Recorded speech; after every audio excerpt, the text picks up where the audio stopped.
एक पंडित जी के घर में उनकी पहली संतान का जन्म होने वाला था। उनका नाम पंडित विष्णुदत्त शास्त्री था। पंडित जी ज्योतिष के प्रकांड विद्वान थे और उन्होंने दाई से कह रखा था कि जैसे ही बालक का जन्म हो, नींबू प्रसूति कक्ष से बाहर लुढ़का देना। बालक जन्मा, लेकिन बालक रोया नहीं, तो दाई ने हल्की सी चपत उसके तलवों में दी और पीठ को मला और अंततः बालक रोया। दाई ने नींबू बाहर लुढ़काया और बच्चे की नाल आदि काटने की प्रक्रिया में व्यस्त हो गई। उधर पंडित जी ने गणना की तो उन्होंने पाया कि बालक की कुंडली में तो पितृहंता योग है, अर्थात उनके पुत्र के हाथों ही उनकी मृत्यु का योग है। पंडित जी शोक में डूब गए और अपने पुत्र को इस लांछन से बचाने के लिए बिना कुछ कहे बताए घर छोड़कर चले गए। 16 साल बीते। बालक अपने पिता के विषय में पूछता, लेकिन बेचारी पंडिताइन उसके जन्म की घटना के विषय में सब कुछ बताकर चुप हो जाती, क्योंकि उसे इससे ज़्यादा कुछ पता नहीं था। पंडित जी का बेटा अपने पिता के पग चिन्हों पर चलते हुए प्रकांड ज्योतिष बना। उसी बरस राज्य में वर्षा नहीं हुई।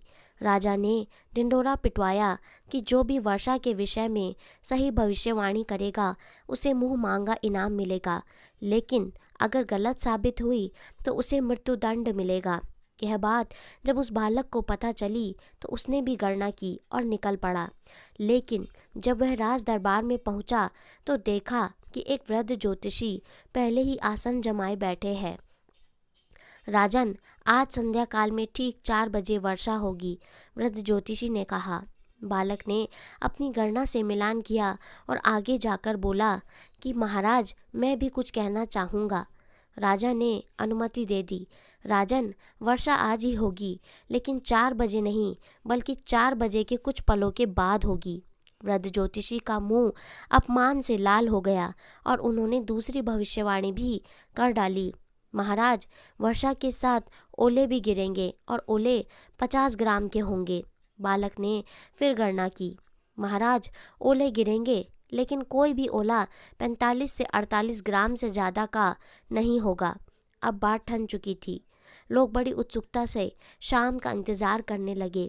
3:30 तक आसमान पर बादल का एक कतरा नहीं था, लेकिन अगले 20 मिनट में क्षितिज से मानो बादलों की सेना उमड़ पड़ी। अंधेरा सा छा गया, बिजली कड़कने लगी, लेकिन 4 बजने पर भी पानी की एक बूंद भी ना गिरी। लेकिन जैसे ही 4:02 हुए, धराशायी वर्षा होने लगी। वृद्ध ज्योतिषी ने सिर झुका लिया। आधे घंटे की बारिश के बाद ओले गिरने शुरू हुए। राजा ने ओले मंगवाकर तुलवाए। कोई भी ओला 50 ग्राम का नहीं निकला। शर्त के अनुसार सैनिकों